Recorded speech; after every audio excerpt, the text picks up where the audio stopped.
Prosseguindo o nosso conteúdo do 8º ano,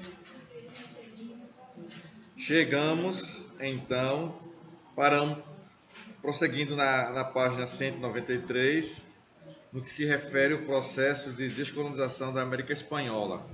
Diz como lá? Diz assim, o processo de descolonização. 10 significa o fim dessa colonização espanhola aqui em nosso país. Diz assim, desde o século XVIII, a Europa vivia uma fase de grande movimentação e rupturas políticas, econômicas e sociais. A influência da Revolução Industrial e sua nova relação de força de produção com o mercado, com o lucro, que usavam o liberalismo como base. E a Revolução Francesa, olha aquilo que eu disse anteriormente, foi? No início da aula, que a Revolução Francesa nada mais, nada menos do que uma influência iluminista. Muito bem, viu? Parabéns, você vai longe. Que defendia uma república igualitária, com liberdade individual. Tudo isso compôs um cenário favorável para a independência da América Espanhola. Então, tínhamos ali uma estrutura de questionamento, de querer colocar as ações dos colonos em prática, em prioridade em relação à metrópole. Observou-se os colonos aqui da América que estavam sendo explorados em larga escala, em grande quantidade, e começam a se rebelar. Com isso, vai acontecer o processo de descolonização. Esse 10 aí, esse termo 10, é uma situação de por fim, de negação, negando a colonização, não mais existindo a colonização espanhola na América. Se você, não é, a título de curiosidade, for buscar, você vai encontrar que grande parte dos países da América Espanhola, eles conseguiram a sua independência antes do Brasil. Mesmo que for 1 ano, 2 anos, 3 anos antes do Brasil. Então isso deve ser considerado, deve ser avaliado. Tá bom assim?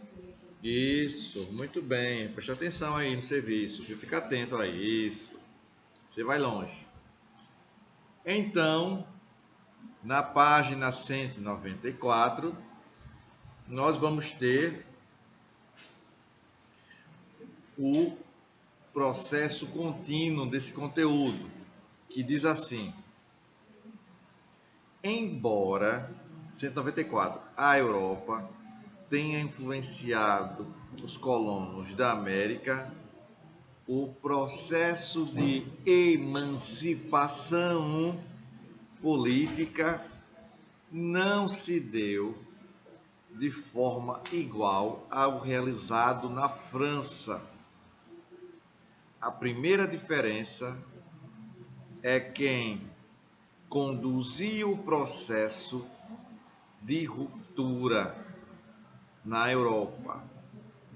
Então, esse processo de ruptura, de quebra, de desejar o fim dessa exploração vai acontecer na Europa através da burguesia mercantil, tá bom?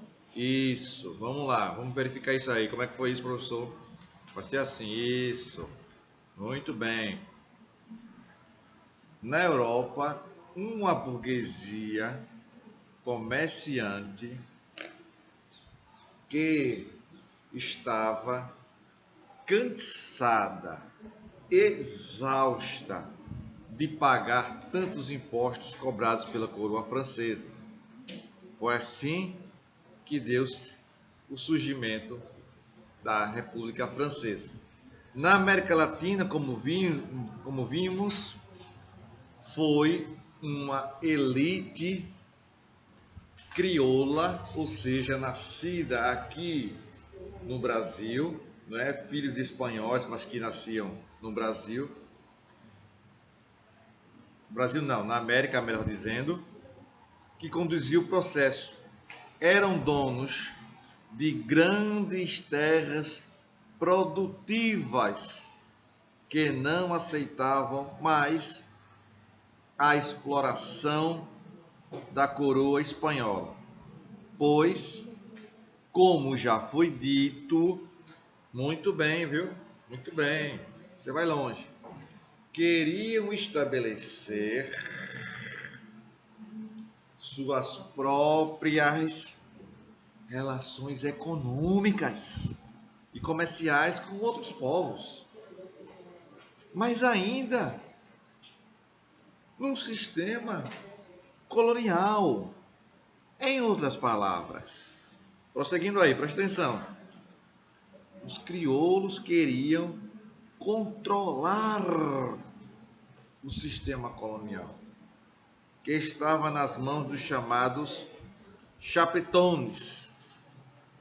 Na prática, não queriam os conceitos de igualdade e liberdade da Revolução Francesa.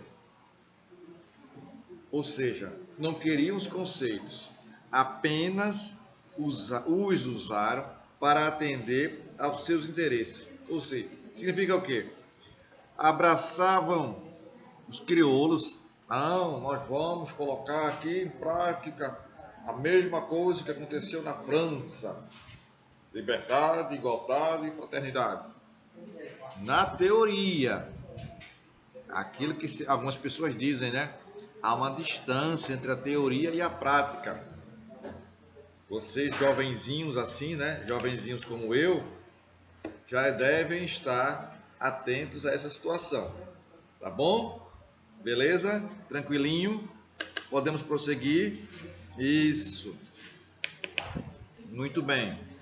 Não vai ficar disperso não. Nem disperso não. Atento aqui. Atenção, atenção. Vamos lá. E os interesses da elite crioula na América Espanhola eram puramente econômicos. Em nenhum momento se tocava nos problemas sociais e financeiros vividos pelo povo americano. Queriam de fato manter o controle do sistema colonial, mas tendo o controle em suas mãos, retirando de cena a coroa espanhola. Sendo assim, saíram de uma posição de colônia da metrópole espanhola e passaram a ter controle sobre a economia e política. Na página 194, nós temos uma imagem. Atenção, olha aí. Isso, muito bem, meu querido. Muito bem, minha querida. Muito bem, isso. Que diz assim, né? Parece um baile, uma festa. Vai dizer assim: os crioulos se vestiam e se comportavam Na legenda da imagem, viu? Como se estivessem na Europa, na figura, baile crioulo, reproduzindo ali os costumes europeus do século XIX. Colocado isso aí, pronto. Vamos prosseguir, por suposto. O ideal, na mesma página, o ideal do liberalismo econômico e político foi a base da luta da elite crioula pela emancipação, pela independência. O iluminismo, a principal ideologia e a chamada maçonaria. Vem uma pergunta logo agora. Professor, me ajude. O que significa maçonaria? Interrogação. Bem, meu querido e minha querida, maçonaria é uma sociedade secreta que surge lá na Idade Média, que visa um ajudar o outro. Só que esse movimento, não é? Essa sociedade secreta, ela começa a ganhar espaço aqui entre a elite e a classe média.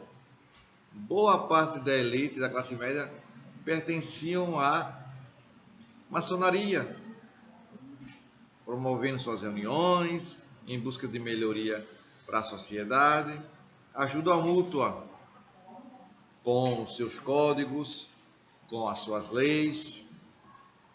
Não é verdade? Isso mesmo. De forma independente. Entenderam?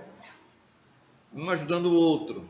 Então, a maçonaria não era ligada à igreja, não era ligada ao rei, apesar de que, né, alguns nobres também pertenciam a essa sociedade secreta. Anteriormente formada praticamente por, tão somente por homens. Depois, com o passar do tempo, houve uma abertura para que as mulheres também viessem a participar dessa sociedade. Voltando para o texto, maçonaria. Foram as estruturas fundamentais para se debater e expandir as ideias liberais. A maçonaria é uma sociedade fraternal e secreta que aceita as pessoas sem preconceito de etnia, religião ou social. Seu lema é liberdade, igualdade e fraternidade. Não é? Para participar era necessário que seja boa pessoa, respeitar os costumes, valorizar a família, mas que acima de tudo acredita no criador que os maçons chamam de Gadu, que é o grande arquiteto do universo.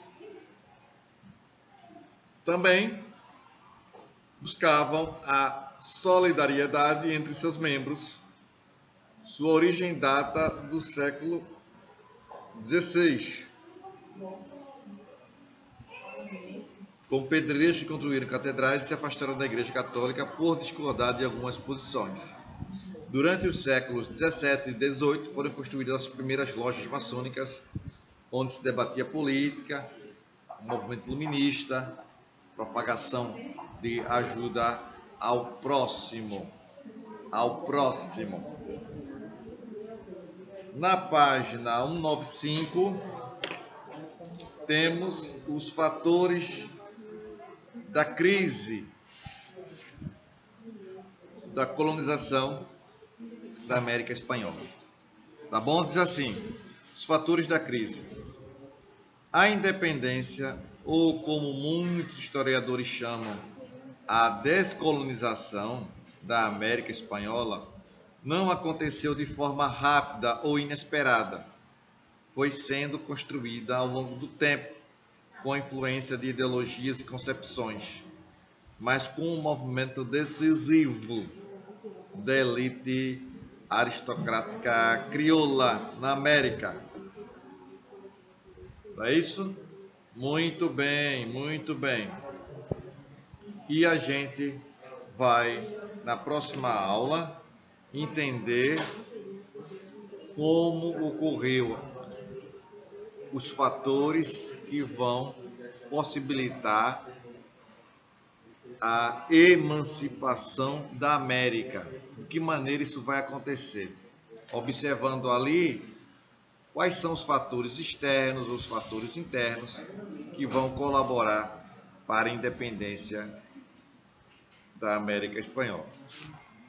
Eu vou parando por aqui, acreditando que você concluiu não, que você absorveu o conhecimento. Estou concluindo agora a minha aula. Um abraço para vocês, um forte abraço e até a próxima. Tchau, pessoal.